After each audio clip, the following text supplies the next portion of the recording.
ఓబద్య పుస్తకం, ఓబద్య గ్రంథం.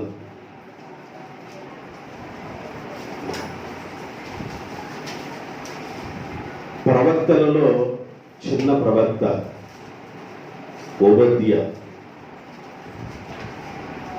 ఇది ఒక పేపర్ మాత్రమే ఉంటుంది, ఒక అధ్యాయం మాత్రమే ఉంటుంది. ఈ ఒక అధ్యాయంలో ఎన్ని వచనాలు ఉన్నాయి? 21 వచనం మాత్రమే ఉన్నాయి.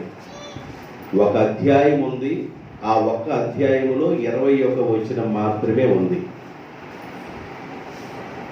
ఈ ఓబద్య ప్రవక్త. ఓబద్య అనే మాటకు అర్థం ఏంటంటే దేవుని సేవకుడు. ఓబద్య అనే మాటకు అర్థమైంది. ఓబద్య అనే మాటకు అర్థం ఏంటంటే దేవుని సేవకుడు అని అర్థం. ఓబద్య అనే మాటకు దేవుని సేవకుడు అని అర్థం. ఈ ఓబద్య అనే ప్రవక్త ఈ ఒక అధ్యాయాన్ని ఎవరి కోసం రాశాడు అనంటే ఏదోమీయుల కోసం రాశాడు. ఎవరి కోసం రాశారు? ఏదోమీయులు. అందరు చెప్పండి, ఎవరి కోసం రాశారు?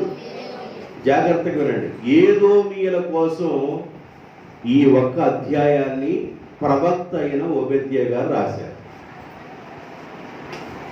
ప్రవక్తలలో చిన్న ప్రవక్త ఈయన ఓబద్య గారు. దేవుడు తన సంఘాన్ని కాయటానికి, సంఘ క్షేమము కొరకు, సంఘం బాగా ఉండటం కొరకు, ఆత్మలు రక్షణలోకి నడవటం కొరకు దేవుడు 5 రకాలైన పిలుపులతో తన బిడ్డను పిలిచారు. ఎన్ని రకాలైన పిలుపులతో పిలిచారు? 5 రకాలైన పిలుపులతో పిలిచారు. 4వ అధ్యాయము, ఎఫెసీయులకు రాసిన పత్రిక 4వ అధ్యాయము 13వ వచనం. పరిశుద్ధులు పరిపూర్ణులు కావటానికి యేసు ప్రభు యొక్క సంఘము అంటే క్రీస్తు శరీరము క్షేమాభివృద్ధి కావటానికి, పరిచర్య ధర్మము జరుగుటకు ఆయన కొందరిని అపోస్తులుగాను, కొందరిని ప్రవక్తలుగాను, కొందరిని సువార్తికులుగాను, కొందరిని కాపరులుగాను, కొందరిని ఉపదేశకులుగాను పిలిచెను. పరిశుద్ధులు పరిపూర్ణులు కావటానికి, క్రీస్తు సంఘము క్షేమాభివృద్ధి చెందటానికి, సంఘం బాగా ఉండటం కొరకు దేవుడు 5 రకాలైన పిలుపులతో దేవుడు తన ప్రజలు పిలిచి క్రీస్తు శరీరం క్షేమాభివృద్ధి కొరకు, పరిశుద్ధులు పరిపూర్ణులు అవ్వటం కోసం దేవుడు 5 రకాలైన వ్యక్తులను పిలిచారు. దాన్ని 5-fold మినిస్ట్రీ అంటారు. అపోస్తులు చేసే పని ఏంటంటే వారు సంఘ పునాదులు వేస్తారు, సంఘాలు కడతా ఉంటారు. జాగ్రత్తగా రండి, 5 రకాల పిలుపులు ఉన్నాయి. అపోస్తులు చేసే పని ఏంటంటే ఎవరైతే గుర్తుపెట్టుకోవాలా. అపోస్తులు చేసే పని ఏంటంటే సంఘ పునాదిని వేస్తారు. ఎలా పునాది వేస్తారంటే సంఘానికి, ఆ సంఘానికి ఉన్న పునాదులు 1 మారు మనసు, 2 పాప క్షమాపణ నిమిత్తం బాప్తిజము, 3 పరిశుద్ధాత్మ అనుభవము. ఈ 3 రకాల అనుభవాలతో పునాదులు వేస్తారు అపోస్తులు. ఆ పునాదిలో ఉన్న ప్రజలు ఎలా ఉండాలంటే మారు మనసు పొందిన వాళ్ళు అయి ఉండాలి, బాప్తిజం పొందిన వాళ్ళు అయి ఉండాలి, పరిశుద్ధాత్మ అనుభవంలో ఉన్నవారై ఉండాలి. ఈ అనుభవాల్లో అపోస్తులుగా ఉన్నవారు పునాదులు వేస్తారు. అందుకనే యేసు ప్రభు 12 మంది శిష్యులను ఏర్పాటు చేసుకున్నారు. వాళ్ళని అపోస్తులత్వాన్ని ఇచ్చాడు. పిలువబడిన వారు అపోస్తులుగా వాళ్ళని ఎన్నుకొని వాళ్ళ ద్వారా సంఘ నిర్మాణ కార్యక్రమాలు దేవుడు చేపట్టాడు. సంఘాన్ని అపోస్తులు నిర్మిస్తూ ఉంటారు. అందరూ సంఘాలు కట్టలేరు. సంఘం కట్టాలి అని అంటే ఒక నూతన గ్రామానికి వెళ్ళిపోయి అన్యుల మధ్య సువార్త చెప్పి సంఘాన్ని కట్టాలి అని అంటే అపోస్తుల యొక్క పిలుపు అది ప్రత్యేకమైన ఆ పిలుపులో ఉన్నవారు ఆ పని చేయగలరు. కొంతమంది ఎన్ని తంటాలు పడ్డా సంఘాలు కట్టలేరు. వాళ్ళ పిలుపు వేరు. వీడు తక్కువ వాళ్ళేం కాదు, వాడు తక్కువ వాళ్ళేం కాదు. వాళ్ళ పిలుపు అది. కొందరు అపోస్తులుగాను, కొందరు ప్రవక్తలుగాను. జాగ్రత్త వినండి, ఓబద్యా చిన్న ప్రవక్త. అయ్యదా అర్థమవుతుందా నీకు? ఓబద్యా చిన్న ప్రవక్త. కొందరు ప్రవక్తలుగాను, మొట్టమొదటి ఎవరు పిలిచారు? అపోస్తులుగాను. రెండోది ప్రవక్తలు. ప్రవక్త యొక్క పని ఏంటంటే దేవునికి ప్రజలకు మధ్యవర్తిగా ఉండి దేవుడు ఏం చేయబోతున్నాడో రాబోతున్న దినాల్లో ఆ విషయాలు ప్రజలతో చెప్పేవాడు ప్రవక్తలు. దేవునికి ప్రజలకు మధ్యవర్తిగా ఉండి దేవుడు ఏమి చేయబోతున్నాడో రేపు, ఎల్లుండి, సంవత్సరం తర్వాత, 2 సంవత్సరాల తర్వాత ఏమి చేయబోతున్నారో ఆ విషయాలు చెప్పేవాడు ప్రవక్తలు. యెషయా పెద్ద ప్రవక్త. యేసు ప్రభు రాబోతాడు, ఇంకా 900 సంవత్సరాలకు రాబోతాడని ముందుగానే చెప్పినవాడు. 900 సంవత్సరాల విషయాన్ని ముందుగా చెప్పినవాడు ప్రవక్త. అర్థమవుతుందండి? కొందరు ప్రవక్త పిలుపు కలిగి ఉంటారు. రాబోయే రోజుల్లో ఏమి జరగబోతుందో ఆ విషయాల్ని ముందుగానే దేవుడు వాళ్ళకి బయలుపరుస్తాడు. రాబోయే రోజుల్లో ఏమి జరగబోతుందో ఆ విషయాలు ముందుగానే చూస్తారు. అది ప్రవక్త పిలుపు, అది ప్రజలతో చెప్తారు. కొందరు అపోస్తులు సంఘ పునాది వేస్తారు. సంఘానికి 3 రకాలైన అనుభవాలు ఉంటాయి. సంఘ పునాదిలో 3 రకాలైన క్వాలిటీస్ ఉండాలి.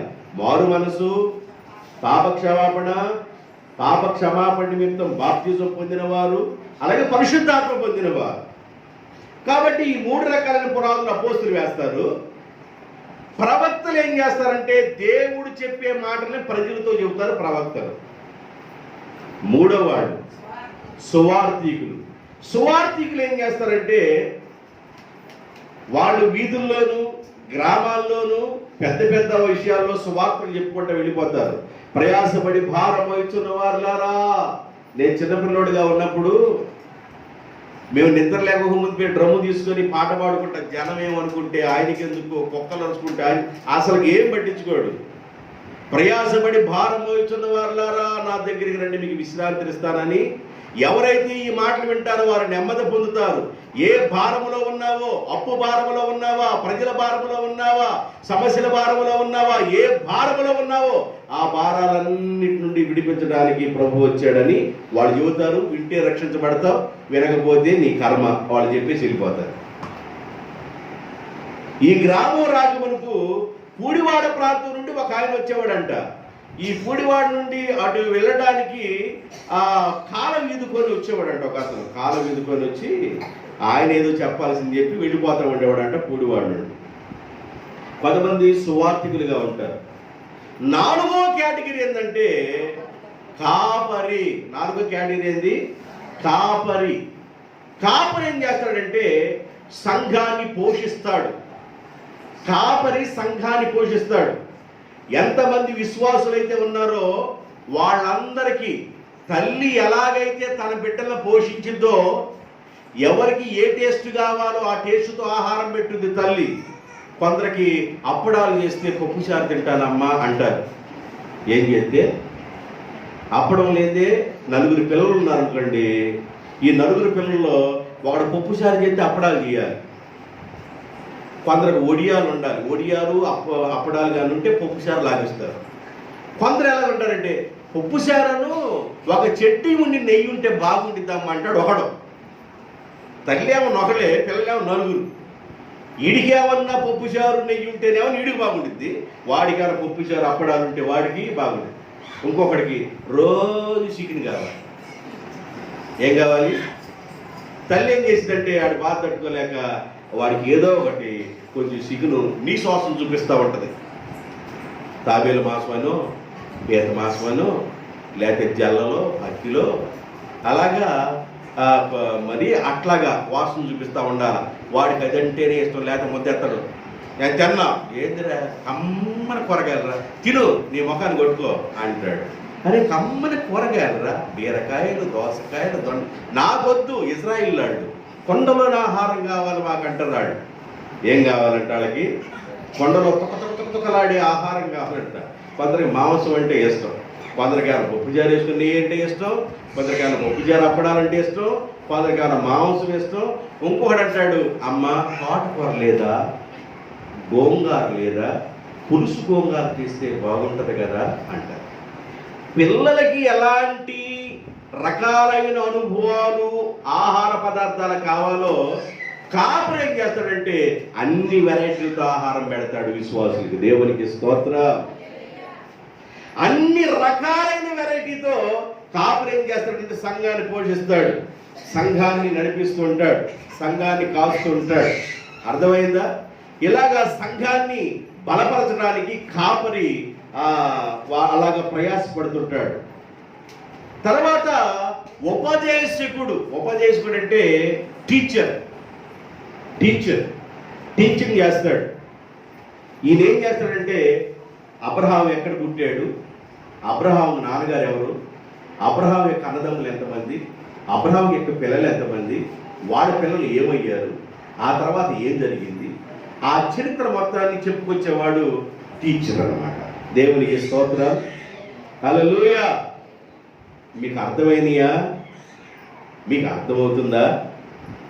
మొదటి వాడు అపోస్తలుడు, రెండవ వాడు ప్రవక్త, మూడో వ్యక్తి సువార్థికుడు, నాలుగో వ్యక్తి కాపరి, ఐదో వ్యక్తి ఉపదేశకుడు. సంఘక్షేమం కోసం, క్రీస్తు యొక్క శరీరము క్షేమాభివృద్ధి కోసం, క్రీస్తు యొక్క శరీరం అంటే సంఘమే, సంఘం యొక్క క్షేమం కోసం పరిశుద్ధులుగా ఉన్నవారు పరిశుద్ధతలో పరిపూర్ణమైనట్లుగా. పరిశుద్ధత కలిగి ఉన్నావు, అంతకుముందు లోకంలో ఇష్టానుసారంగా ఉన్నావు, ఇప్పుడు దేవుళ్ళకి వచ్చి నీ పవిత్రమైన జీవితాన్ని కాపాడుకున్నావు. నీ పవిత్రమైన జీవితంలో పరిపూర్ణత చెందడం కోసం దేవుడు 5 రకాలైన మినిస్ట్రీలు ఏర్పాటు చేశాడు. 5-fold మినిస్ట్రీ అంటారు. 5 రకాలైన పిలుపులు ఇచ్చాడు. ఆ పిలుపులో ఒక పిలుపులో కలిగి ఉన్న వ్యక్తి ఓబద్య. ఆయన ప్రవక్త. ఆయన ఎవరు? ప్రవక్త. దేవుడు ఏమి చేయబోతున్నాడో చెప్పేవాడు ప్రవక్త. ఈయన ఓబద్య ప్రవక్తగా ఏం చెబుతున్నాడు? మొదటి అధ్యాయం అంటే 1వ అధ్యాయం కాబట్టి మొదటి వచ్చిన చదవండి. ఓబద్యాకు కలిగిన దర్శనము, ఓబద్యాకు కలిగిన దర్శనము ఏదోమును గురించి ప్రభువైన యెహోవా సెలవిచ్చినది. యెహోవా యొద్ద నుండి వచ్చిన సమాచారము, నాకు దేవుడి దగ్గర నుండి వచ్చిన సమాచారము నాకు వినబడెను. ఏదోము మీద యుద్ధము చేయడము లెండని జనులను రేపుటకై దూత పంపబడి ఉన్నాడు. ఏదోము మీద యుద్ధము చేయడానికి దూత పంపబడి ఉన్నాడు. ఏదోము మీదకి యుద్ధానికి వెళదాము రండి. దేవుడే ఏదోము మీద యుద్ధం చేయబోతున్నాడు. ఏదోము మీద యుద్ధం చేయబోతున్నాడు దేవుడు. ఎందుకు చెప్తా, ఎందుకు చెబుతా. ఓబద్యాకి దర్శనం కలిగింది. చాలా మంది భక్తులకు దర్శనాలు కలిగినాయి. ఇర్మియాకి దర్శనాలు కలిగినాయి, యెషయాకి దర్శనాలు కలిగినాయి, ఓబద్యాకి దర్శనం కలిగింది, పేతురికి దర్శనం కలిగింది, పౌలుకి దర్శనాలు కలిగినాయి. దర్శనము ప్రార్థనలో వస్తుంది. దర్శనం ప్రార్థనలో వచ్చింది. నిద్రపోయేటప్పుడు వచ్చేది కళ. ప్రార్థన చేసినప్పుడు వచ్చేది ఏంది చెప్పండి? ప్రార్థన చేసినప్పుడు వచ్చేది ఏంది? దర్శనము. నిద్రపోయేటప్పుడు వచ్చేది ఏంది? కళ. ఈయన ప్రార్థనలో ఉండగా ఒక దర్శనం చూస్తున్నాడు. ప్రభు అయిన దేవుడు ఏదోముల గురించి మాట్లాడుతూ ఏదోము మీదకి యుద్ధానికి వెళదాం రండి అని మాట్లాడుతున్నాడు. ఎందుకు దేవుడు ఏదోము మీదకి యుద్ధానికి వెళదాం రండి అని మాట్లాడుతున్నాడో ఆ మాట చెప్పక మునుపు ఏదోమీయులు ఎవరో చెబుతా మీకు. ఏదోమీయులు ఎవరు, ఏదోమీయులు ఎవరు అనే మాట మీకు చెబుతా. ఆదికాండము 25వ అధ్యాయము 22, 23, 24, 25. ఆదికాండము 25వ అధ్యాయము నేను చెప్పిన తర్వాతే మీరు చదవాలి. 25వ అధ్యాయము 22, 23, 24, 25. ఆమె గర్భములో 2 శిశువులు ఒకరితో ఒకడు పెనుగులాడుతున్నారు గనుక ఆమె ఇలాగైతే నేను బ్రతుకుట ఎందుకని అనుకొని ఈ విషయమై యెహోవా యొద్ద విచారణ చేయుటకు అడగాలని ఆమె దేవుని సముఖానికి వెళ్ళెను. అప్పుడు యెహోవా ఆమెతో రిబకాతో ఈ విధంగా చెప్పెను, ఓ రిబకమ్మ, నీ గర్భములో 2 జనములు నీ గర్భములో ఎదుగుతున్నారు. 2 జనపదములు నీ కడుపులో నుండి 2 రకాలైన జనాంగాలు నీ కడుపులో నుండి వస్తున్నారు. ఒక జనపదము కంటే ఒక జనపదము బలిష్టమైయుండును. పెద్దవాడు చిన్నవాడికి దాసుడుగా ఉండును. ఆమె ప్రసూతి కాలము నిండిన దినములు జరుగుతున్నప్పుడు ఆమె గర్భమందు కమలవారు కమల పిల్లలుండిరి. మొదటివాడు ఎర్రనివాడు బయటికి వచ్చెను. అతని ఒళ్ళంతయు రోమము కలిగి ఉండెను గనుక అతనికి యేసేవు అని పేరు పెట్టెను.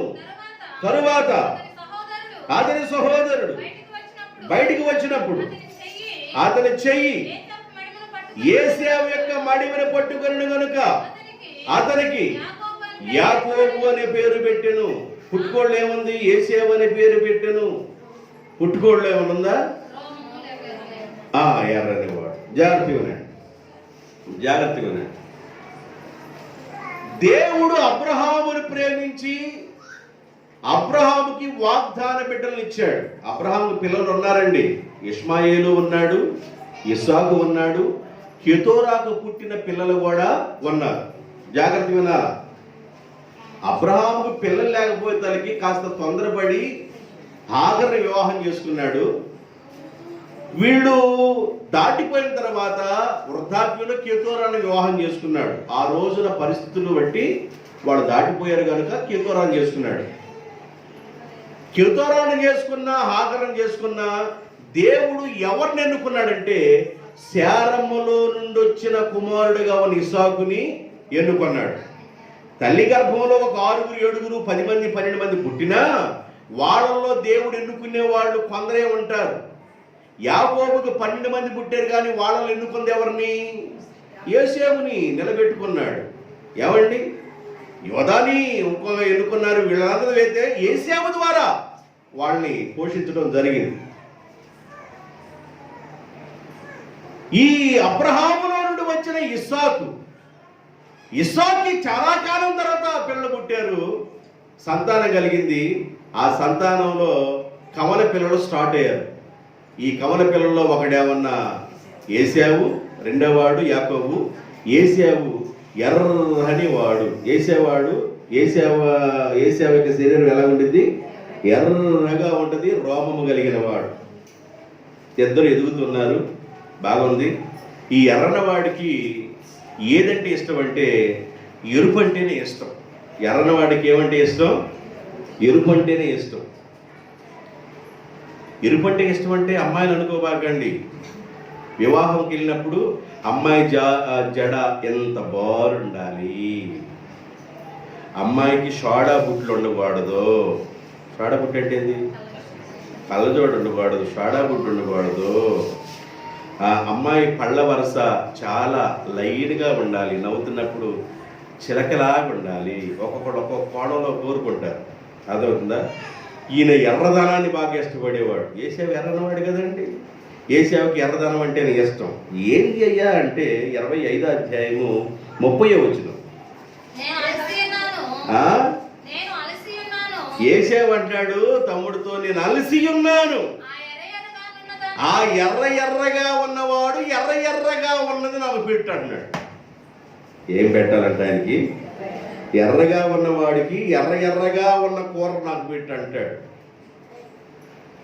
యేసేవు ఎర్ర కూర పెట్టురా నాయన అన్నాడు. ఏంది ఎర్ర కూర? చిక్కుడుగాయల కూర. చిక్కుడుగాయలు ఇతరు ఎర్రగా ఉన్నాయి కదా, ఆ చిక్కుడుగాయల కూర పెట్టురా, నేను అలసిపోయిన చచ్చిపోతానని. యాకోబు అన్నాడు, నాకు ఒక నిమిషం ముందే కదా నువ్వు నీ జ్యేష్ఠత్వం నాకు ఇచ్చేస్తే కూర పెడతానన్నాడు. అది ఉంటే ఎవరికి తొందరగా తీసుకో అన్నాడు.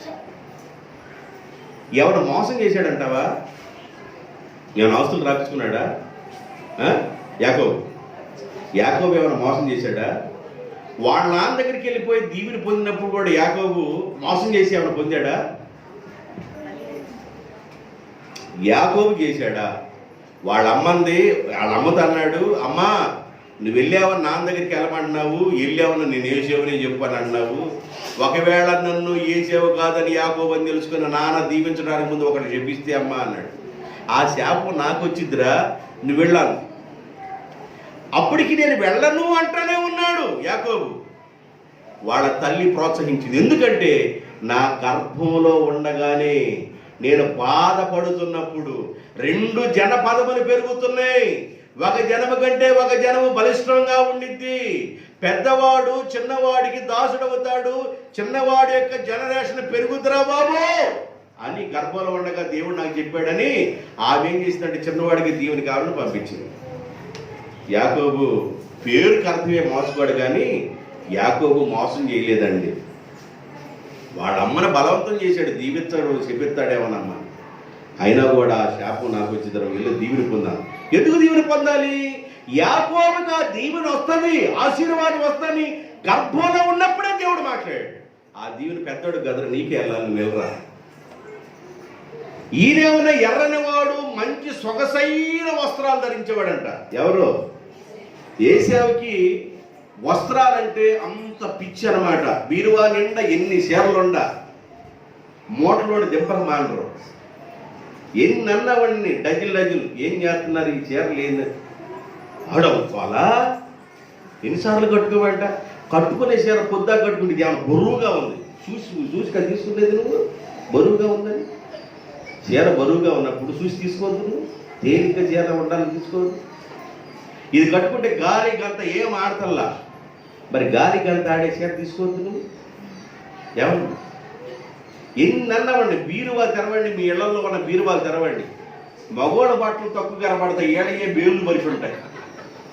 ఎన్ని అన్నా వండని కొంత చీరల పిచ్చి, బట్టల పిచ్చి ఎక్కువ. ఈయనకి అదే పిచ్చి. ఎవరికి? ఏశావు సొగసైన బట్టలు ధరించి వెళ్ళేవాడంట. ఏడకి వెళ్తున్నామంటే గుమ్మగుమ్మల హోటల్కి ఏమైనా వెళ్తున్నాడు? గుమ్మగుమ్మల హోటల్ కాదు, అరణ్యంకి వెళ్తున్నా నేను. ఆడంద గుమ్మగుమ్మలు అంటాడు ఆయన. అరణ్యంలోకి వెళ్ళిపోయి వేటాడిన దాన్ని కాల్చుకొని తింటంటే గుమ్మగుమ్మల కంటే ఇంకా బాగుంటుంది అంటాడు. కాల్చుకొని తినేవి బాగుంటుంది. యేసుప్రభు టైంలో కూడా చేప కాల్చుకొని తినేవాడంట. చేపను ఏం చేసేవాడు? కాల్చుకొని తిన, అదొక టేస్టు.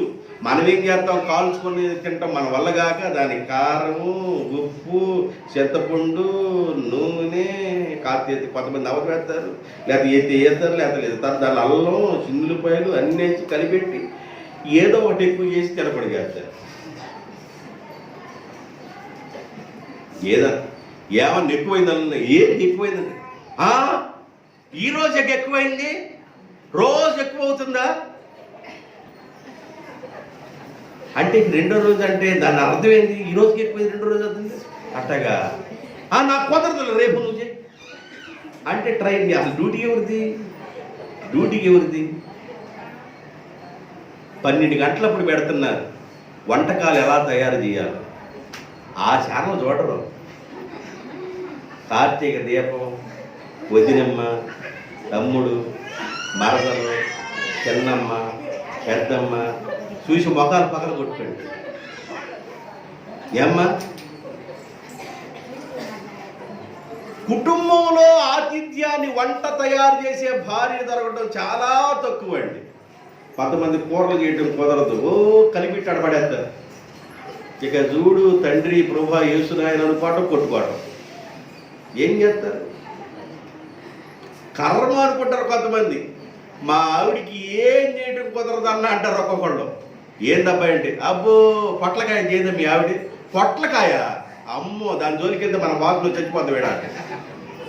మరి ఏం చేసింది మీ ఆవిడంటే, మా ఆవిడికి వంకాయ టమాటా తప్ప ఏమి రాదంటాడు ఒకడు.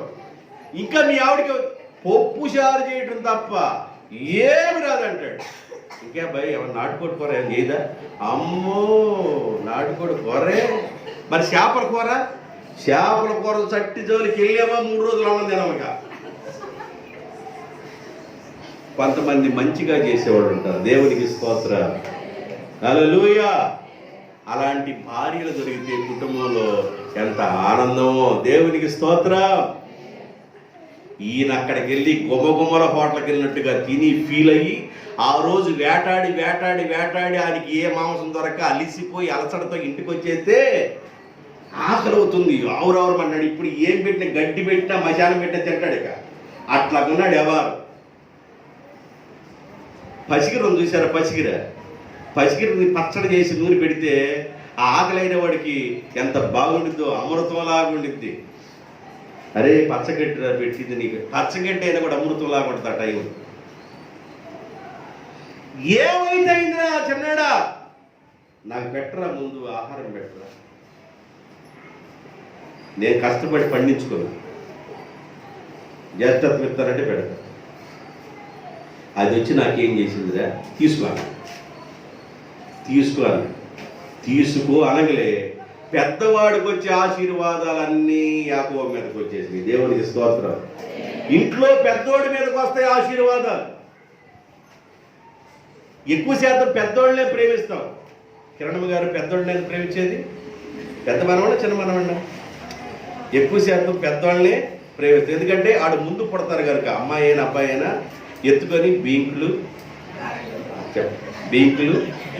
బిలాంకులని భుజం మీద ఎత్తుకుని ముద్దాడి వాళ్ళతో ఎక్కువగా రిలేషన్ కలుగుద్ది అనమాట. బాగా వాళ్ళతో సహవాసం ఏర్పడింది. కుమారి మందే కదా బీంకులు. ఆ ముందుగా పుట్టిన బిడ్డ ఎప్పుడైతే ఆ పిల్లోడు ఏడిసినా ఎత్తుకొని జోజో అని వాళ్ళ మాటలు, వాళ్ళ విధానం ఇవన్నీ మన మైండ్కి బట్టి, మన యొక్క విధానం అంతా వాళ్ళ మైండ్కి బట్టి వాళ్ళు వీళ్ళు ఉప్పులో నీళ్లు కలిసినట్టుగా, నీళ్ళలో ఉప్పు కలిసినట్టుగా కనివేసిపోతారు. తర్వాత పడతారు. చూసావా? ఏంటి బాబా అరవకుండా లేవు యారా, ముందోళ్ళు అనవే ఆ మాట, ముందోళ్ళు అనవే. చిన్నోళ్ళ తర్వాత ఏంద్ర పొద్దా గొడవ, అరకుండా లేవు. సహజం. ఇప్పుడు కూడా అదే. పెద్దోడి మీదకి దీవెన వచ్చేసింది. దేవునికి స్తోత్రం, ఆశీర్వాదం వచ్చేసింది. ఎర్రని కోరుకున్నాడు. ఎర్రటి వాడు 25వ అధ్యాయం 27వ వచనం. ఆ చిన్నవారు ఎదిగినప్పుడు ఏశావు వేటాడుట యందు నేర్పరి అయి అరణ్యవాసిగా ఉండెను. యాకోబు సాగువై గుడారములో ఉండెను. యాకోబు గుడారవాసి, ఏశావు అరణ్యవాసి. నేను ఒకసారి లైవ్లో ఆ మెసేజ్ ఇచ్చాను. యాకోబు ఏశావు గుడారవాసి అంటే ఏంది, అరణ్యవాసి అంటే ఏందో కొన్ని విషయాలు చెప్పారు. ఈ ఏశావు గురించి స్పష్టంగా ఏం మాట్లాడుతుంది బైబిల్? 36వ అధ్యాయం ఆదికాండం 1వ వచనం. ఏదోము అను ఏశావు వంశావళి ఇదే. ఏశావు అనగా ఏదోము అని అర్థం. అర్థమైందండి? ఏదోమీయులకు మూల పురుషుడు ఎవరంటే ఏశావు.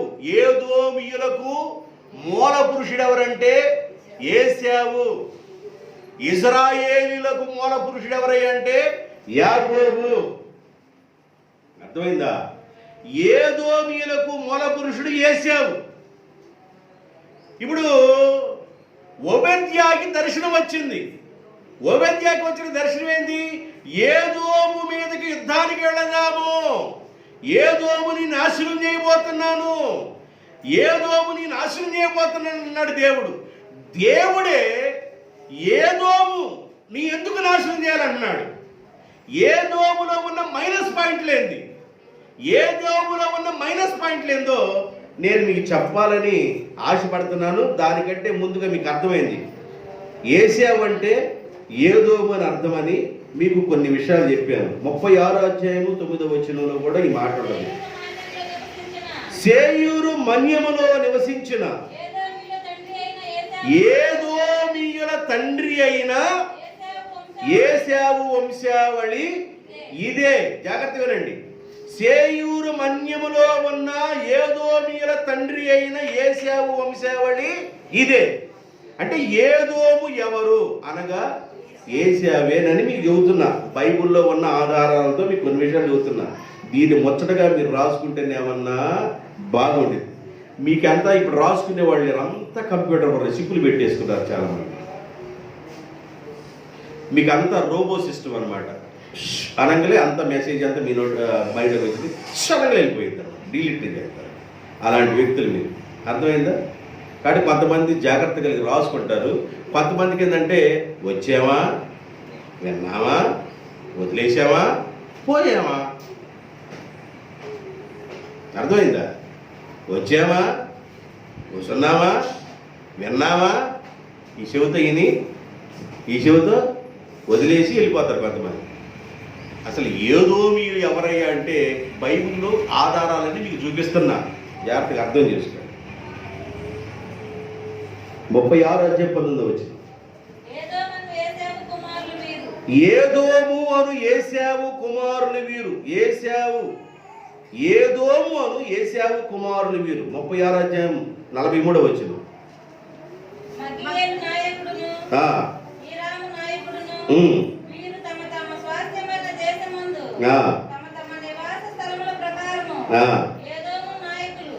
ఏదోము నాయకులు. ఏశావు ఏదోమీయులకు మూల పురుషుడు. ఇప్పుడు జాగ్రత్తగా వినండి. నేను ఒక వచనంలో ఉన్నా, ఉపేద్య గ్రంథంలో ఒక వచనం మొదటి లైన్లో ఉన్నా. ఉపేద్యాకి దర్శనం కలిగింది, ఏదోము మీదకి యుద్ధానికి వెడదాం పదండి అన్నాడు దేవుడు. ఏదోము అంటే ఎవరో మీకు చెప్పే. ఇప్పుడు ఎందుకు దేవుడు ఏదోము మీదకి యుద్ధానికి వెళదాం అంటున్నాడు? ఏదోములో ఉన్న మైనస్లు చాలా ఉన్నాయి, నేను 2-3 చెబుతా. అర్థమవుతుందా? ఒకసారి బైబిల్ మీరు చక్కగా తెలిసి 3వ వచనం చదవండి. అత్యున్నతమైన పర్వతముల మీద నిన్ను నీవుగా ఆసీనుడవయ్యుండి కొండ సందులలో నివసించువాడ, నన్ను క్రిందకి పడద్రోయగలవాడు ఎవడని అనుకునివాడ, నీ హృదయపు గర్వపు చేత నీవు మోసపోతివి.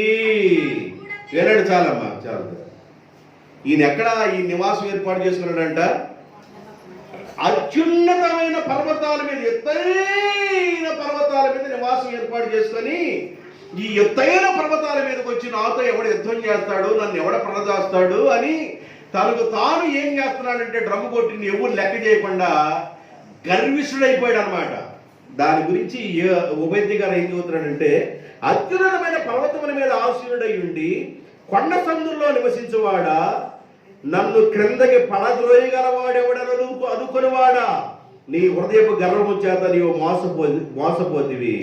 పక్షిరాజు కూడా అంత ఎత్తుగా నీ నివాసము చేసుకుని నక్షత్రములో నీవు దాన్ని కట్టినను, అతడి నుండి నేను నిన్ను క్రిందకి పడద్రోతును. ఇదే యెహోవా వాక్కు. దేవుడు ఎందుకు ఇంత స్పష్టంగా మాట్లాడుతున్నాడు ఏదోముల గురించి, ఏశావుల గురించి అంటే, అత్యున్నతమైన సింహాసనం, అత్యున్నతమైన పర్వతాల మీద ఉండి కన్ను మిన్ను కారకుండా గర్విష్ఠుడుగా ఉన్నాడు ఏశావు వంశావళి. ఏదోమీయులు గర్విష్ఠులుగా ఉన్నారు. జాగ్రత్తగా వినండి. దేవుడు ఎందుకు ఏదోముతో యుద్ధం చేస్తానంటే, ఏదోమీయులు గర్విష్ఠులు. ఏదోమీయులు ఎవరంట? జాగ్రత్తగా వినండి. ఏదోమీయులు ఎవరు? గర్విష్ఠులు. దేవుడు దేనినైనా సహిస్తాడు కానీ గర్వాన్ని సహించడండి. గర్వాన్ని సహించడు. అన్ని ఉన్న ఇస్తురాకు ఎలాగుండిద్ది? అన్ని ఉన్న ఇస్తురాకు అడిగి మనిగే ఉండిద్ది. ఈయన ఎలాగున్నాడంటే, నన్ను ఎవడకు ప్రదోయగలడు? నక్షత్రాల్లోనూ ఎత్తైన పర్వతాల్లో కట్టుకున్నాను, ఎవడొచ్చి నాకు యుద్ధం చేయగలడు? అసలుకి నాకు సాటి ఏంటి అని ఆయన ఏం చేస్తాడంటే గర్వాన్ని చోటు చేసుకున్న ఆయన హృదయంలో గర్విష్ఠుడుగా ఉన్నాడు. ఏదోమీయులు ఎలాంటి వాళ్ళంటే గర్విష్ఠులు. గర్వంతో ప్రవర్తిస్తున్నారు. గర్విష్ఠుల గురించి 2 మాటలు, నేను 2-3 మాటలు చెప్తాను. 73వ కీర్తన 3వ వచనం, 6వ వచనం. భక్తిహీనుల క్షేమము నా కంటపడినప్పుడు గర్వించిన వారిని బట్టి నేను మత్సరపడి తిని. భక్తిహీనులు గర్వముగా ఉంటారు. భక్తిహీనులు ఎలా ఉంటారంట చెప్పండి? భక్తిహీనులు గర్వంగా ఉండేవాళ్ళు ఎవరు? భక్తిహీనులు. భక్తి ఎవరైతే చేయరో, భక్తి ఎవరిలో అయితే ఉండదో, భక్తి కలిగిన వాడు అణిగిమణిగే ఉంటాడు. భక్తి కలిగిన వాడు, ప్రార్థనాపరుడు, దేవునికి సంబంధించిన వాడు అణిగిమణిగే ఉంటాడు. దేవుని పాదాల దగ్గర నేర్చుకుంటాడు. భక్తి లేనివాడు గర్విష్ఠుడిగా ఉంటాడు, ఇష్టానుసారంగా ఉంటాడు, గర్వంతో విర్రవీగుతా ఉంటాడు. భక్తి లేనివారు గర్విష్ఠులు. అందుకనే మనం ఎవరితో స్నేహం చేయకూడదని దావీదు గారు చెబుతాడంటే, భక్తిహీనులతో నువ్వు గడపకూడదు. భక్తిహీనులతో నివసించడం కంటే నా దేవుని ఆవరణములో ఒక్క దినము గడుపుట 1000 దినముల కంటే శ్రేష్టమైనది. భక్తిహీనులతో గడపటం కంటే, భక్తిహీనుల దగ్గరికి వెళ్ళి వాళ్ళ దగ్గరికి వెళ్ళిపోయి నువ్వు కూర్చున్నావంటే వాళ్ళ లక్షణాలన్నీ నీకు అబ్బుతాయి. అనవసరం. భక్తి చేయని వాళ్ళతో నీకు అనవసరం. ఆ సహవాసం అనవసరం. అంటే అనవసరం అంటే మాట్లాడొద్దని కాదు, వాళ్ళతో మాట్లాడొద్దని కాదు. ఎంతవరకు ఉండాలి అంతవరకు ఉంటూ నీ పని చూసుకోవడం. భక్తి చేసేవారికి భక్తి చేయని వాళ్ళకి నక్కకి నాగలోకానికి ఉన్నంత తేడా ఉంటుంది. భక్తి చేసేవాళ్ళకి భక్తి చేయని వాళ్ళకి భూమికి ఆకాశానికి ఎంత వైశాల్యం ఉందో అంత ఉంటుంది. చేతికి తీపికి ఎంత అయితే ఆ డిఫరెంట్ ఉందో అంత ఉంటుంది. కాబట్టి ఈ భక్తి చేయని వారితో నువ్వు సహవాసం చేయకూడదు. నీ సహవాసం ఎవరితో ఉండాలంటే కాస్త నీకంటే భక్తి మెరుగ్గా ఉన్న వాళ్ళతో నీ సహవాసం ఉండాలి. దేవుని బిడ్డలతో నీ సహవాసం ఉండాలి. దేవుని మందిరంతో నీ సహవాసం ఉండాలి. ఆయన సన్నిధానంలో గడిపే వ్యక్తి అయి ఉండాలి. అలాగని ఉండాలి. ఈ 73వ కీర్తన రాస్తుంది ఎవరంటే కోరాహు కుమారులు ఆసాపు కోరాహు యొక్క కుమారుల గురించి ఆ విధానాన్ని తెలుపుతున్నారు. వాళ్ళు అంటాడు, అయ్యా పరిస్థితులయ్యా, ఈ విషయాలన్నీ భక్తిహీనుల యొక్క పరిస్థితులు ఇలా ఉన్నాయి. వాళ్ళ గర్వాన్ని కండహారంగా ధరించుకున్నారయ్యా. వాళ్ళ బాధలన్నీ ఎట్టుకున్నాయి. నేను భక్తి చేస్తున్నానయ్యా. ఆశపడ్డాడు, నేను భక్తి చేస్తున్నాను. వాడు భక్తి చేయట్లా. భక్తి చేయకపోయినా వాడు శిక్ష రావట్లా. భక్తి చేసే నాకు ప్రతి ఉదయం శిక్ష వస్తుంది, బాధ వస్తుంది. అయినా నేను వాళ్ళంతా తెలుసుకునేదాకా నాకు ఆయాసంగా దుఃఖంగా ఉంది. అయితే వాళ్ళంతా గురించి నేను తెలుసుకున్న తర్వాత, అయ్యా నన్ను క్షమించయ్యా, నేను పశుప్రాయుడినయ్యా, తెలివిలేని వాడినయ్యా, అమాయకుడినయ్యా, నీవు నా చెయ్యి పట్టుకున్నావు, నేను ప్రతిరోజు నీ చేతిలో ఉన్నాను, వాడు కాలు జారే చోట్ల ఉన్నారనే కాదు. 73 కీర్తన మాత్రం. గర్విష్ఠులు ఎవరు అంటే భక్తిహీనులు.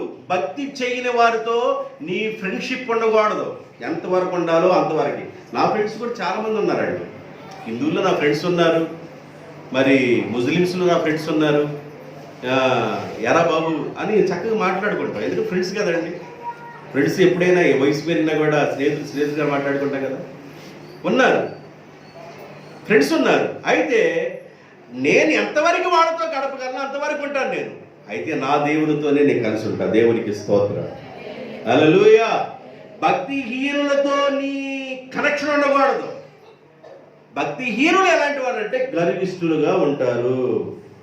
సామెతలు 16:18 16-18 నాశనమునకు ముందు గర్వము నడుచును, పడిపోవటానికి ముందు అహంకారం నడుచును.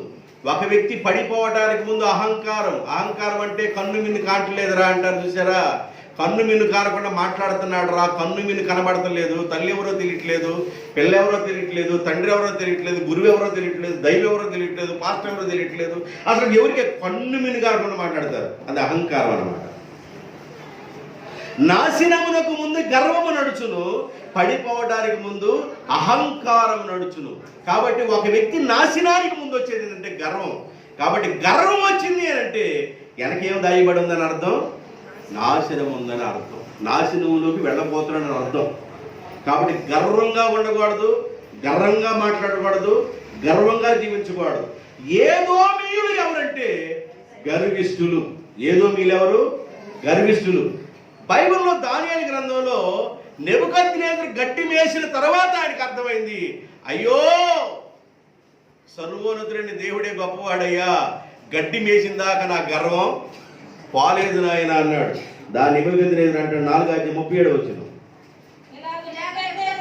ఇలాగు నెబుకద్నెజరు పరలోకపు దేవుని యొక్క కార్యములన్నీ సత్యములను ఆయన మార్గములు న్యాయములనై ఉన్నవని గర్వముతో నటించు వారిని ఆయన అడుస్తాడు. గర్వంతో ఉన్న వాళ్ళని దేవుడు ఏం చేస్తాడు? అణిచివేస్తాడు. గర్విష్ఠుల యొక్క ఇల్లుని పెరిగి వేస్తాడు. గర్వంగా ఉన్న వారిని అణిచివేస్తాడు. ఇప్పుడు ఏదోమీలు ఎవరంటే గర్విష్ఠులు.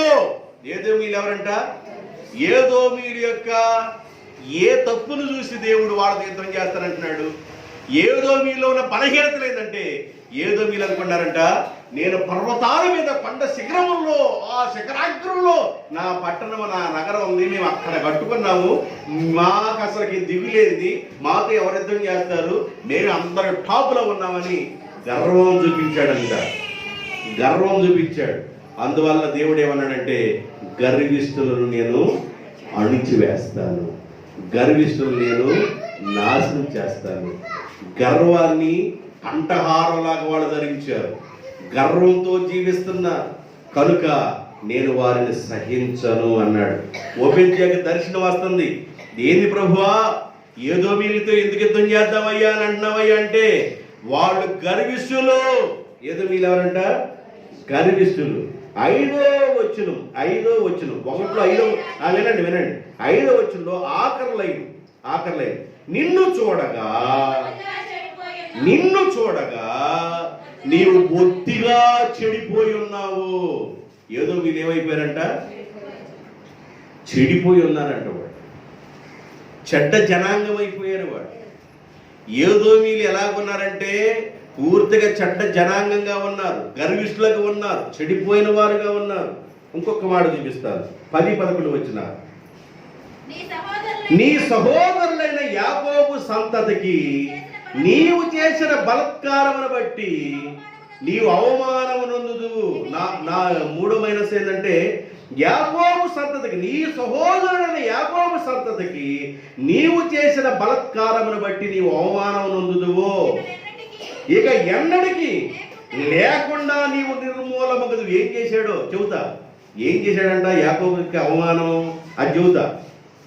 నీవు నిర్మూలమగదువు. 11 వచనం, నీవు పగవాడవై నిలిచిన దినము పరదేశులు వారి ఆస్తిని పట్టుకొని పోయిన దినమందు అన్యులు వారి గుమ్మములో చొరబడి యెరూషలేము మీద సీట్లు వేసిన దినమందు నీవు వారితో కలుసుకుంటివి కదా. ఏం చేశాడంట ఏశావు? చెప్పండి. ఏశావు యాకోబు ఎవరు? అన్న.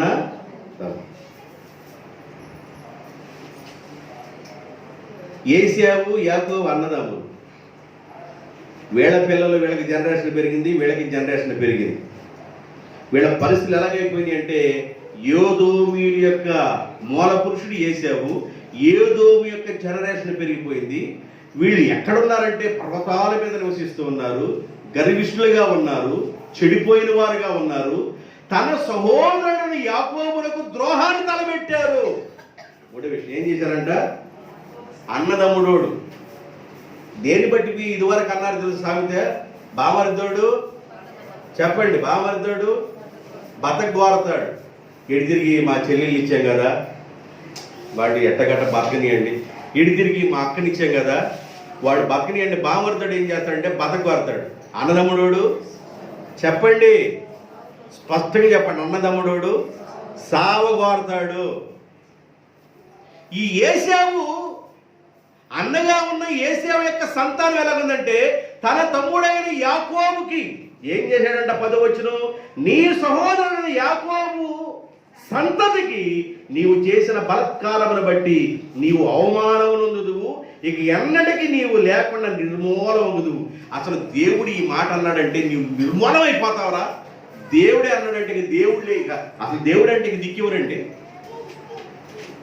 దేవుడే జోక్యం చేసుకుంటే ఎవరేం చేస్తారు? దేవుడే జోక్యం చేసుకున్నాడు. నోవహు ఇక వాళ్ళు మాట వినరు కానీ మీరందరూ రండి వాళ్ళలోకి అన్నాడు. ఇక దేవుడే తలుపేసిన తర్వాత ఇక తీసే దిక్కెవరు? దేవుడు ద్వారాలు తెరుచున్నప్పుడే కదా నిన్ను రమ్మని పిలుస్తాడు. దేవుడు ద్వారాలు తెరుచున్నప్పుడే కదా నా కుమారుడా, నా కుమార్తె నీకు అవకాశం ఉంది అంటాడు. ద్వారాలు మూయబడిన తర్వాత, నీ దగ్గర నూనె అయిపోయిన తర్వాత ఇక నీకు దిక్కు దశ ఏమి ఉండదు. ఏశావు యొక్క జనరేషన్, ఏదోమీయుల యొక్క సంతతి వారు గర్విష్ఠులుగాను, చెడిపోయిన వారుగాను, వాళ్ళ సహోదరుడి యొక్క సంతానానికి వాళ్ళు ఏం చేశారంటే అవమానాన్ని కలుగు చేశారు. 11వ వచనం అంటారు, యెరూషలేము మీదకి దండెత్తి వేరే రాజు వచ్చినప్పుడు వాళ్ళకంట సహాయంగా ఉన్నాడంట. పట్టుకెళ్ళండి. ఎవరికి? తమ్ముడి యొక్క సంతానం మీదకి పట్టుకెళ్ళండి అన్నారు. ఏంది ఈ విషయం? జాగ్రత్తగా వినండి. ఒకసారి దేవుని స్తోత్రం చెప్పండి. హల్లెలూయా. మీకు యాకోబు ఏశావు గురించి ఇంకా 2 మాటలు చెబితే మీకు కాస్త ఇంకా అర్థమయ్యే కోణంలోకి మీరు వెళతారు. 27వ అధ్యాయం ఆదికాండం 41వ వచనం. 27వ అధ్యాయం 41వ వచనం. తన తండ్రి యాకోబునకు ఇచ్చిన దీవెన నిమిత్తము ఏశావు అతని మీద పగబట్టెను. అందరూ చెప్పండి. తన తండ్రి యాకోబునకు ఇచ్చిన దీవెనను బట్టి ఏశావు పగబట్టెను. ఇప్పుడు ఏశావు హృదయంలో ఏముంది చెప్పండి? ఏశావు హృదయంలో ఏముంది? పగ. ఏశావు హృదయంలో పగ ఉంది. ఎవరి మీద? తమ్ముడైన యాకోబు మీద. ఎందుకు? చిక్కుడుగాయల కూర పెట్టామన్నా జ్యేష్ఠత్వం తీసుకున్నాడు. మాంసం కూర అన్నం పెట్టామన్నా తండ్రి దగ్గర దీవులు కాజేశాడు. అర్థమైంది?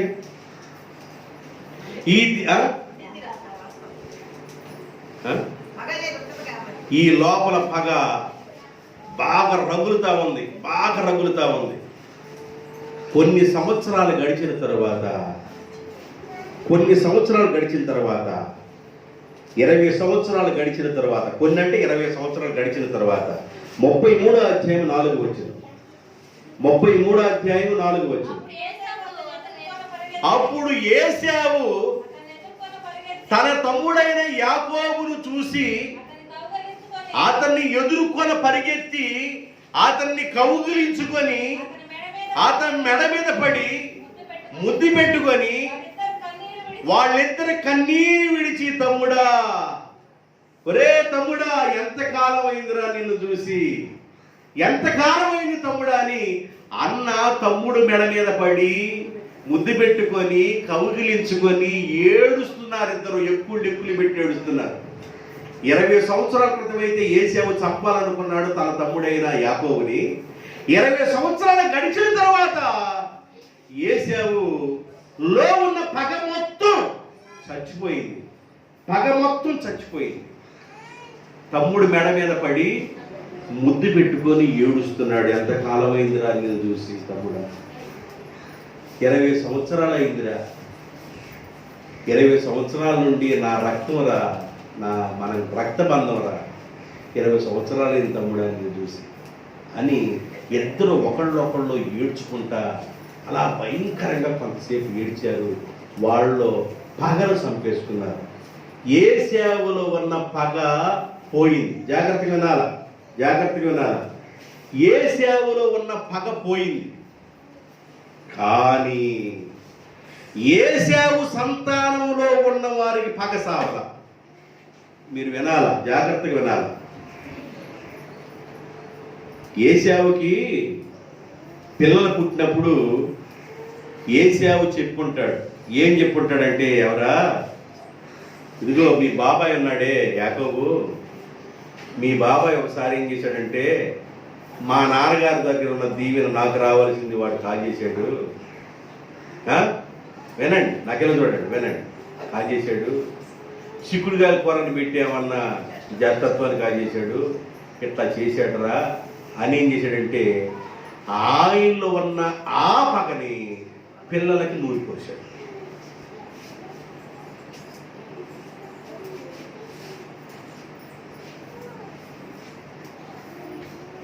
తల్లి బిడ్డలకు నేర్పించే విధానంగా నేర్పించినప్పుడు ఆ బిడ్డలు బాగా ఎదుగుతారు. దేవునికి స్తోత్రం. పిల్లలకి తల్లికి బాగా అటాచ్మెంట్ ఉండిద్ది. తండ్రి ఏం చేస్తాడంటే కష్టపడతాడు, కష్టపడింది తీసుకొచ్చి కుటుంబానికి ఇస్తాడు, కుటుంబాన్ని పోషిస్తూ ఉంటాడు. తల్లి కుటుంబాన్ని కట్టుకునేది. జ్ఞానవంతురాలు, చెప్పండి, జ్ఞానవంతురాలు తన ఇంటిని, మూఢురాలు తన ఇంటిని, తన ఇంటిలో ఉన్న తల్లిగా ఉన్న ఆమె తన బిడ్డలకు మంచి విషయాలు నేర్పుతూ ఉండాలి. ఇదివరా మీ నాన్న మీ నాన్న మీ నాన్న మీ నాన్నని పరిచయం చేస్తే బిడ్డలకి తండ్రి ఎవరో తెలుస్తుంది. ఇదిగయ్యా మీ అత్తమ్మ, ఇదిగో మీ పెదనాన్న, ఇదిగో మీ బాబాయ్, ఇదిగో మీ పిన్ని, ఇదిగో అలాంటి పరిచయం చేస్తే పిల్లలకి అందరూ తెలుస్తారు. పిల్లలుగా ఉన్న వారికి పగన గాని నూరి పోసినట్లయితే, పిల్లలుగా ఉన్న వారికి తల్లి అని ఆమె పగని నూరి పోసినట్లయితే ఆ పిల్లలు వాడు చచ్చిపోయేంత వరకు కూడా వాడు పగతోనే ఉండి చచ్చిపోతారు.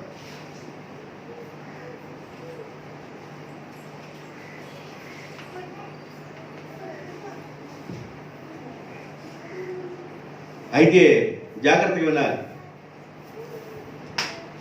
ఏశావులో ఉన్న పగ తీసేసుకున్నాడు. పగ పోయింది. 20 సంవత్సరాల తర్వాత తమ్ముడు మెడ మీద పడి 20 సంవత్సరాల ముందైతే నేను చంపాలనుకున్నాను రా, నాకు ఆ పగ లేదయ్యా, ఒరే నిన్ను చూసి ఎంతకాలం అయిందిరా, నేను చూస్తానా అనుకున్నానయ్యా తమ్ముడా అని ఏడ్చి మెడ మీద పడి ముద్దు పెట్టుకొని కౌగిలించుకొని ఇద్దరు ఏడ్చుకున్నారండి. చాలా సమయం ఏడ్చుకున్నారు. ఏశావు యొక్క సంతానం పెరిగిపోతా ఉంది, యోదోమీయులైపోయారు. యాకోబు సంతానం పెరిగిపోతా ఉంది, వాళ్ళు ఇజ్రాయేలీలు అయిపోయారు. దేవునికి స్తోత్రం, హల్లెలూయా. ఇప్పుడు 2 జనాలు పెరుగుతున్నారు.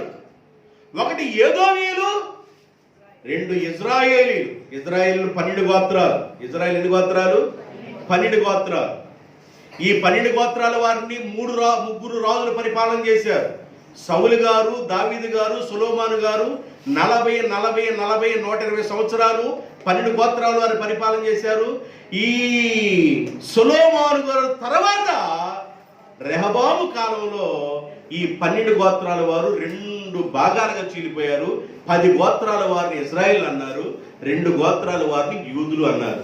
యూదులు 2 గోత్రాలు అంటే యోదా బెన్యామీని కలిసిన వాళ్ళని యోదా గోత్రం అన్నారు. యోదా బెన్యామీని కలిస్తే 2 గోత్రాలు ఎవరంటే యోదా బెన్యామీని కలిస్తే వాడు యోధులు. ఈ 10 గోత్రాల వారు ఇజ్రాయేల్. 2 జనాలు పెరుగుతున్నారు. ఇజ్రాయేలీలు, అటు ఏదోమీయులు, 2 జనాలు పెరుగుతున్నారు. ఏదోమీయులకు మూల పురుషుడుగా ఉన్న ఏశావులో పగపోయింది, కానీ ఏశావు యొక్క సంతానంలో పగ చచ్చిపోవాలి. ఎప్పుడు దాకా చచ్చిపోలేదు? ఎప్పుడు దాకా చచ్చిపోలేదు? చాలా కాలం అండి, చాలా కాలం, చాలా కాలం వాళ్ళ పగ ఉంది. ఇజ్రాయెల్ ప్రజలు ఐగుప్తి దేశానికి బానిసలుగా వెళ్ళారు. నా వైపు చూడాలి, మీకు వాక్యం అర్థం కావాలి. ఈరోజు దేవుడు మిమ్మల్ని దీవించునుగా. గట్టి చెప్పండి ఆమేన్. ఇజ్రాయెల్ ప్రజలు ఐగుప్తి దేశంలో బానిసలుగా వెళ్ళారు. ఐగుప్తి దేశంలో ఎంతకాలం బానిసలు ఉన్నారు? 430 సంవత్సరాలు గడిచిన తర్వాత దేవుడు అహరోను మోషే ద్వారా వాళ్ళని కానానుకు తీసుకువెళ్ళటానికి 10 అద్భుతాలు మోషే ద్వారా దేవుడు ఐగుప్తి దేశంలో జరిగించి ఇజ్రాయెల్ ప్రజలందరూ వారి అందరూ భార్య భర్తలు పిల్లలు గొడ్డు గోద కోళ్ళు ఇవన్నీ కలిసి అందరూ బయలుదేరారు. ఈ బయలుదేరి ఆహ్లాదకరంగా దేవుడు మాకు విడుదల కలుగు చేసిన రోజని దేవుడు సంతోషంతో ఆరాధించుకుంటూ వచ్చారు. దేవునికి స్తోత్రం. రేయింబవలు నీ పద సేవ జీవదాయక చేయుట మేలు సాటి లేని దేవుడ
హల్లెలూయా. వీళ్ళు ఐగుప్తు దేశం నుండి బయలుదేరి వారు ఎర్ర సముద్రాన్ని దాటుకొని వారు కాస్త ఇంకా ముందుకి వారు ప్రయాణమై వస్తూ ఉన్నారు. ఒకసారి ప్రకటన గ్రంథం తర్వాత ఉన్న పేపర్ తీసుకోండి. ప్రకటన గ్రంథం తర్వాత ఉన్న పేపర్, మ్యాప్ అని దాని అర్థం. అంటే ఏదో అధ్యాయం చెప్పట్లే నేను. ప్రకటన గ్రంథం తర్వాత ఉన్న పేపర్ తీసుకోండి. చక్కగా మీకు ఇల్లు అడ్డం తిప్పుకొని చూడండి. దాన్ని అబ్రహాము ప్రయాణం చేసిన దేశములు అవి కాదు. ఇప్పుడు ఇక్కడ కింద మీకు ఎర్ర సముద్రం కనబడిందా? కనబడిందా? ఎర్ర సముద్రం. దానిపైన సీనాయి కొండ కనబడిందా? కనబడి. ఇటు పక్కకు వచ్చేసరికి గోషేన్ కనబడిందా? గోషేన్ అంటే ఐగుప్తు దేశంలో ఉన్న గోషేన్. వాళ్ళు ఇక్కడ నుంచి ప్రయాణం అయ్యి కాస్త ఏలాతు అనే ప్రాంతం, మారాను మధురంగా మార్చాడే, ఆ మారాన్ని దాటిన తర్వాత వాడు కాస్త ముందుకు వెళితే కాదేశు బర్నేయ అనే ప్రాంతానికి వచ్చారు. ఎక్కడికి వచ్చారు? కాదేశు బర్నే. కాదేశు బర్నేయ పైన ఉన్న ప్రాంతం ఏంది? ఏదో. దాని పైన ఉన్న ప్రాంతం ఏంది? మోయాబు. దాని పైన ఉన్న ప్రాంతం ఏంది? అక్కడికి వెళ్ళాలి ఇప్పుడు వాళ్ళు. ఎవరు? ఐగుప్తు దేశం నుండి బయలుదేరిన ఇజ్రాయేలీలు వీటి నుండి ప్రయాణం చేసుకుంటూ ఇప్పుడు ఎక్కడ దాకా వచ్చారంటే కాదేశు బర్నేయ అనే ప్రాంతం దాకా వచ్చారు. ఒకసారి బైబిల్ తెరిచి చూడండి. సంఖ్యాకాండం 20వ అధ్యాయము 14 నుండి స్పష్టంగా 21వ వచనం వరకు చదవండి పాటడుకోకుండా. మోషే కాదేశు నుండి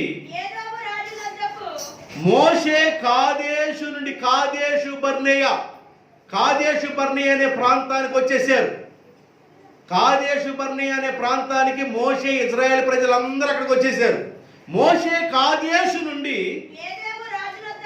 ఏదేము రాజునొద్దకు దూతలను పంపి నీ సహోదరుడైన ఇజ్రాయేలు అడుగునదేమనగా మాకు వచ్చిన కష్టము యావత్. ఏమొచ్చిందంటాడు కష్టం? మాకు వచ్చిన కష్టము యావత్తును. ఏమొచ్చిందాడ కష్టం? బానిసలుగా 430 సంవత్సరాలు ఉన్నావరా. మాకొచ్చిన కష్ట నిమిత్తం. ఎప్పుడు విషయం చెబుతున్నారు వీళ్ళు? ఎన్ని సంవత్సరాల విషయం చెబుతున్నారండి వీళ్ళు?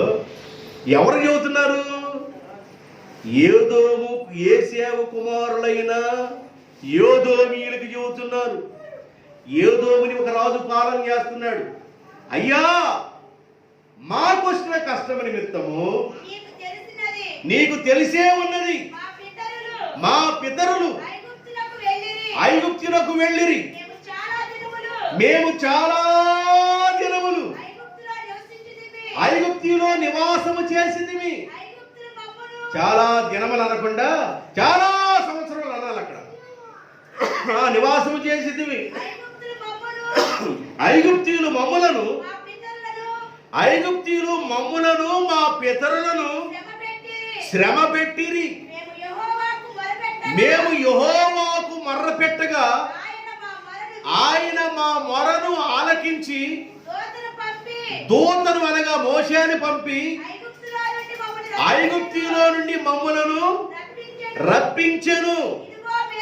ఇదిగో మేము నీ పొలిమేరల చివర, ఓ ఏదోము రాజా, మేము నీ పొలిమేరల చివర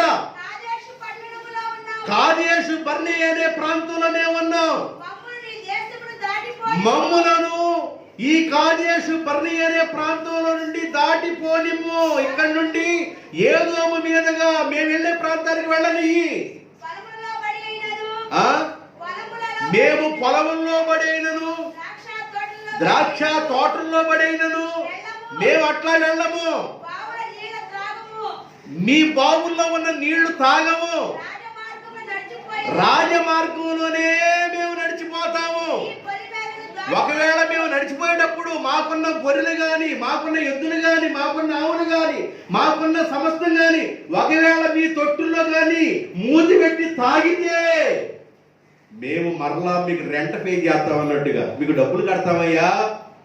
దయచేసి రాజా మమ్ములను ఏదోము దేశములో నుండి పోనివయ్యా అని అడిగాను.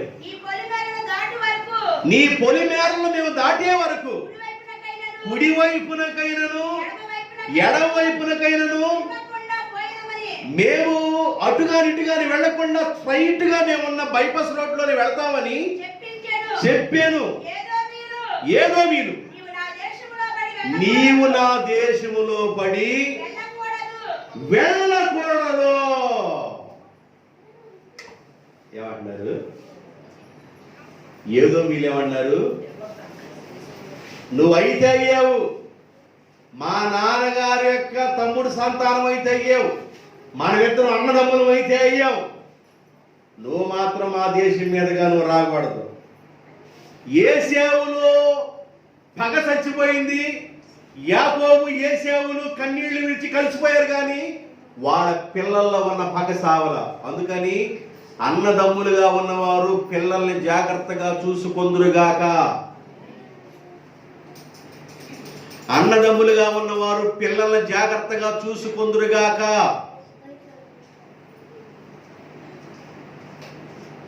రే బాబు, అయ్యా మేము ఐగుప్తు దేశం నుండి బయలుదేరి వస్తున్నాం. ఎన్నో బాధలు శ్రమలు అనుభవించాము నాయనా, కష్టాలు పడ్డామయ్యా. మా పితరులు ఎన్ని బాధలు అనుభవించారు, అవన్నీ మీకు తెలిసే ఉన్నవి.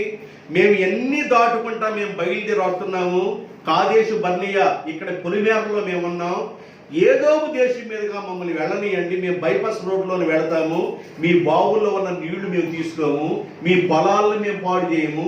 కుడివైపుకి కానీ ఎడవైపు కానీ ఉన్న పొలాల తట్టు మేము వెళ్ళము. మా జంతువులు కానీ, మాకున్న పిల్లలు కానీ, మాకున్న వాళ్ళందరం కానీ, మాకున్న ఎద్దులు కానీ, ఒంటెలు కానీ, గాడిదలు కానీ, ఆవులు కానీ, ఒకవేళ గొర్రెలు కానీ ఏది ఉన్నా అవన్నీ మేము బైపాస్ రోడ్లో తోలికెళ్తామయ్యా. మీ బావుల్లో నీళ్ళు మేము పట్టించుకోవయ్యా, తాగమయ్యా అంటే వీళ్ళేమంటారంటే మా దేశము గుండా నువ్వు రావద్దు. ఎంత పగందో చూడండి. నువ్వు మా దేశం గుండా రావద్దు.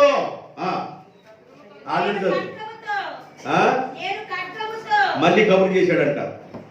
మళ్ళీ కబురు చేస్తాను అయ్యా, అర్థం చేసుకయ్యా, అర్థం చేసుకున్నాయ్యా, దయచేసి అర్థం చేసుకోయ్యా అని మళ్ళీ దూతలు పంపిస్తే రెండోసారి అన్నాడు, మేము ఖడ్గముతో నీకు ఎదురుగా వచ్చేస్తాం. ఒకసారి చెబుతున్నావు అర్థం కావట్లేదు నీకు, ఒకసారి చెబుతున్నా నీకు అర్థం కావట్లేదా? మా దేశం ఉండగాని అసలు మీ నీడ పడకూడదు మా మీద. ఎవరండి వీళ్ళు? నీడ పడకూడదు అంది ఎవరు వీళ్ళు? అన్నదమ్ములే, అన్నదమ్ముల పిల్లలు, అన్నదమ్ముల పిల్లలు అన్నదమ్ములే. మీ నీడ పడకూడదు మా మీద, మా దేశం కూడా వెళ్ళకూడదు. అయ్యా ఇప్పటికే మేము అలసిపోయి ఉన్నామయ్యా, ఇప్పటికే ఐగుప్తు దేశంలో అలసిపోయి ఉన్నాము. మా పితరులు బానిసలుగా ఉండి అలిసిపోయారు, సొమ్మసిల్లిపోయారు. వాళ్ళ శరీరాలన్నీ ఉడిగిపోయి అలిసిపోయి ముమ్ములుగులు శబ్దంతో ఉన్నారు. దయచేసి మా మాట వినని మోషే గారు కబురు పెట్టాడు. రాజా, ఏదోము రాజా, ఆ దేశంలో కూడా వెళ్ళని అయ్యా, మీ నీళ్లు అంటుకోవయ్యా, మీ పొలాలను మేము తాగము, మా ద్వారా ఏ ఎఫెక్ట్ రాకుండా చూసుకుని వెళ్ళిపోతాం. ఏదైనా కూడా ఒకవేళ మేము నీళ్లు అంటుకున్నా దానికి మేము డబ్బులు పే చేస్తాం, డబ్బులు కడతాం. దయచేసి అర్థం చేసుకోండి. మా దేశం గుండా వెళ్ళకూడదు, మీ నీడ పడకూడదు అన్నాడు. మళ్ళీ కబురు చేశాడు. మళ్ళీ కబురు చేస్తే ఎరన్నాడు, కట్టుకొని తీసుకొని వచ్చేస్తాం ఈసారి అన్నాడు. ఏమన్నారు? కత్తులు తీసుకొని వచ్చేసి మిమ్మల్ని కోసి పడేస్తాం. ఎవరినండి అంటున్నాడు? కత్తులు తీసుకొచ్చి కోసి పడేస్తాం అంటుంది ఎవరిని? అన్నదమ్ములు పిల్లలే, అన్నదమ్ములు వాళ్ళిద్దరూ కత్తులతో మిమ్మల్ని కోసేస్తామంటున్నారు. ఎంత బాగుందండి వాళ్ళల్లో, ఎంత బాగుంది. అందుకని అన్నదమ్ములు కొన్నవాళ్ళు పిల్లల్ని మంచిగా పునాది వేసుకుందురుగాక. దేవునికి స్తోత్రం. హల్లెలూయా. మంచిగా మీ పిల్లల మధ్య పునాది వేసుకుందురుగాక. ఏశావు చచ్చిపోయాడు, యాకోబు చచ్చిపోయాడు. అర్థమైందండి? వాళ్ళ జనరేషన్లో ఉన్న పగ. వాళ్ళ ఏశావులో నుండి వచ్చిన ఏదోమీలు, ఏదోమీలకు మూల పురుషుడు ఏశావు. ఏశావు పిల్లల్లో ఉన్న పగ సావల. అయితే ఇజ్రాయిల్, సరే బాబు నువ్వు పానికి పోతే చదువమ్మా. అది అయిపోయిందమ్మా. తర్వాత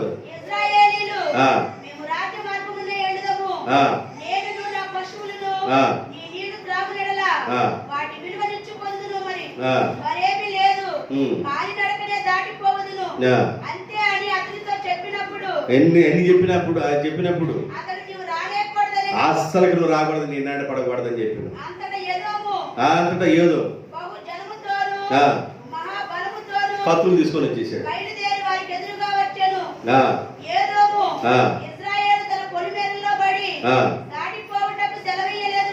కనుక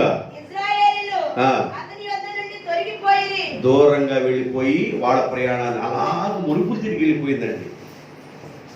అయితే దేవుడు ఇక్కడ ఒకటి చెప్తాడు, సహోదరుల మధ్య ఉన్న విషయాల గురించి. ద్వితీయోపదేశ కాండంలో, అంటే ధర్మశాస్త్ర గ్రంథంలో దేవుడు ఏమని చెప్పాడంటే 23వ అధ్యాయం, ద్వితీయోపదేశ కాండం 23వ అధ్యాయం 7వ వచనం. ఏదోమీయులు మీ సహోదరులు గనుక, ఓ ఇశ్రాయేలులారా, ఏదోమీయులు మీ సహోదరులు గనుక వారిని మీరు ద్వేషించకూడదు. ఎవరితో చెప్పాడు ఈ మాట దేవుడు? ఇశ్రాయేలుతో చెప్పాడు.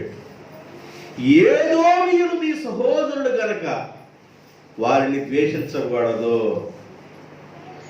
ఏమండి, అయ్యా బాబు మేము రోడ్డుని వెళ్తామయ్యా, మీ ఇళ్ళ దగ్గరికి కూడా రాము, మీ పంచ దగ్గరికి కూడా రాము, మీ నీళ్లు అంటుకోము, మీ పొలాల్లోకి అంటుకోము, మేము ఖాళీ నడకతోనే మా బాటలో మేము వెళ్ళిపోతాం, మమ్మల్ని వెళ్ళండి అంటే వాళ్ళు కత్తులు తీసుకొని వచ్చారు. అలాంటి వాళ్ళతో ధర్మశాస్త్రం ఏం చెప్తుందంటే, ఏశావు నీ సహోదరుడే కనుక వారిని నీవు. దేవుడు తన బిడ్డలకి ఎన్నో పాఠాలు నేర్పించాడు. దేవుడు తన బిడ్డలకి ఎన్నో పాఠాలు నేర్చుకున్నారండి. ఇజ్రాయెల్ ప్రజలు ఎన్నో విషయాలు నేర్చుకున్నాడు. వాళ్ళు ఏడ్చి ఏడ్చి ఏడ్చి ఏడ్చి ఏడ్చి ఏడ్చి ఏడ్చి ఏడ్చి బాధలు అనుభవించి దేవుడు ఒక రోజున సంతోషకరమైన దేశానికి వారు తీసుకెళ్ళాడు. దేవునికి స్తోత్రం. హల్లెలూయా. ఒకవేళ కష్టాలు అనుభవిస్తున్నాయేమో, బాధలు అనుభవిస్తున్నాయేమో, ఒకవేళ నిట్టూరు పీడిస్తున్నాయేమో, ఒకవేళ శ్రమకు గురయ్యావేమో, దేవుడు అంటాడు, నిన్ను శ్రమలో నుండి దాటించి నిన్ను ఆశీర్వాదకరంలో తీసుకెళ్తాను. ఇశ్రాయేలు ప్రజలు అంటే యోధులు ఇలాగా బాధలు అనుభవిస్తున్నప్పుడు, శత్రువు రాజు వచ్చేసి వాడు దోసుకొని పోతున్నప్పుడు వాళ్ళతో చేతులకు వెళ్ళిపోయాడంట. దోసుకెళ్ళండి అయ్యా, ఎంతైనా పర్లేదు, మా బాబును మోసం చేశారు వీళ్ళు, మా తాత ముత్తాతలు, అసలుకి ఈయనున్నాడే మూల పురుషుడు ఏశావును మోసం చేశారు వాళ్ళ సంతానం. కాబట్టి మీరు ఎంతైనా దోసుకెళ్ళండి వాళ్ళతో చేతులకు వెళ్ళిపోయాడంట. దేవుడు ఇది చూశాడు. ఏం చూశాడు? ఒరే ఏశావు సంతానంగా ఉన్న ఏదోమీలారా, మీరు శత్రువులతో చేతులు కలుపుతారంటరా, దేవుని జనాంగాన్ని పాడు చేయడానికి చూస్తారా, మీరు దేవుని ప్రజల్ని మీరు పాడు చేయడానికి చూస్తారా? మీ గర్వాన్ని నేను చూశాను, మీ చెడుతనాన్ని చూశాను, వాళ్ళతో మీరు చేతులు కలిపారు కనుక నేను బొత్తిగా మిమ్మల్ని లేకుండా చేస్తానన్నాడు దేవుడు. అది దర్శనం వచ్చింది. ఓ పెద్ద మీకు అర్థమైందా? కొంత అన్నా మీకు కొంత చెప్పాను బ్రీఫ్గా. దేవుని చిత్తమైతే ఇంకా కొన్ని విషయాలు మీకు అర్థమైందని చెప్తారు. ఇది చూడటానికి చిన్న గ్రంథం లాగా, ఉపద్య గ్రంథం చిన్న గ్రంథం 21 పేజీ లాగా ఉంటుంది, కానీ దానిలో విస్తారమైన విషయాలు రాయబడి ఉన్నాయి. కాబట్టి దేవుని పిల్లలంగా మనం ముందుకు కొనసాగుదాం. నేను ఏమని హెడ్డింగ్ పెట్టుకున్నానంటే, ఏదోమీయుల తప్పులు అని హెడ్డింగ్ పెట్టాను. ఇప్పుడు నేను మెసేజ్ టైటిల్ కూడా అదే పెడతాను, ఏదో మీలో తప్పులు. ఇదే నా టైటిల్. కనుక ఈ విషయాలు గమనించుకొని తల్లిదండ్రులుగా ఉన్నవారు పిల్లలకి నేర్పించండి, పగల నూరిపోయిబాకండి.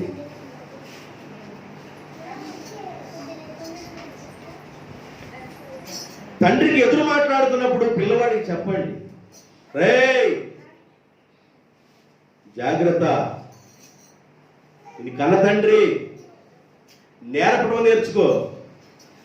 మొన్న అన్నాడుగా, ఇప్పుడు అబ్బాయి అన్నాడా, సరిపోయి నువ్వు ఇది నేర్చుకోబాకు, ఎలా జీవించబాకు. నువ్వు నీ కుటుంబం బాగుండాలని కోరుకున్నట్లయితే కుటుంబాన్ని కట్టుకుని ఒక తల్లిగా నీవు నేర్పించవలసిన విధానాన్ని జాగ్రత్తగా నేర్పించాలి పిల్లలకి. ఎంత పగ వచ్చిందో చూడండి, పిల్లల మధ్య ఎంత దూరం వచ్చిందో చూడండి. ఒక తల్లిగా ఉన్న నీవు నీ పిల్లల్ని కట్టుకుంటూ, ప్రభువులు నీ కుటుంబాన్ని కట్టుకుంటూ దేవుడి కోసం నీ బిడ్డలు పెంచు. వారు వాష కలిగిన బిడ్డలుగా దేవుడి కోసం బ్రతుకుతారు. దేవుడి మాటలు దీవించుగాక. ఆమేన్. తల్లోంచండి, ప్రార్థన.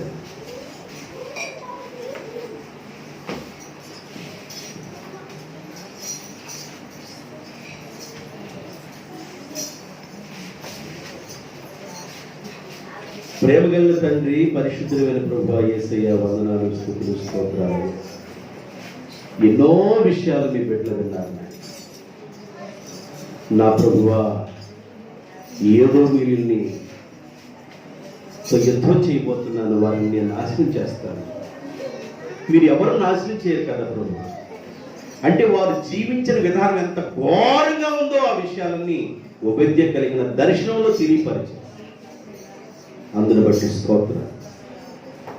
ఏదో వీరి యొక్క తప్పులను మీరు చూపించారు. వారు ఎన్నోసార్లు అవకాశం వచ్చిన మూల పురుషుడుగా ఉన్న యేసేవు సరి చేసుకున్నాడు, కానీ యేసేవులో నుండి వచ్చిన జనరేషన్ సరి చేసుకోలేకపోయారు. వారి పిల్లల పిల్లల పిల్లల పిల్లలు ఇదే పక్కలో వారు నిలిచిపోయారయ్యా. ఈ రోజు కూడా గొడవలు పోలేదు నాయన.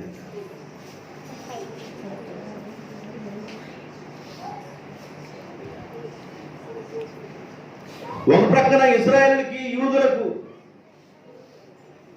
ఒక ప్రక్కన ఫిలిష్తీయులకి, అరబ్బులకు, ఒక ప్రక్కన మోయాబీలకు, అమ్మోనీయులకు ఎన్నో రకాలైన పరిస్థితులు. వీటన్నింటిలో నుండి మీ పిల్లలైన వారిని అందరూ తప్పించుకుంటూ క్షేమానికి నడిపించిన దేవుడుగా ఉన్నామని మీ పాదాలకి నమస్కరించి ప్రార్థిస్తున్నా. కూడొచ్చిన బిడ్డలను దీవించండి. ఈరోజు మీ బిడ్డల్ని మీరు ఆశీర్వదించారని నమ్ముతారు. మీ వాక్యం ద్వారా బిడ్డలను దీవించారని నమ్ముతారు. యేసుక్రీస్తు నామములో ప్రార్థన చేస్తున్నాను తండ్రి. ఆమేన్.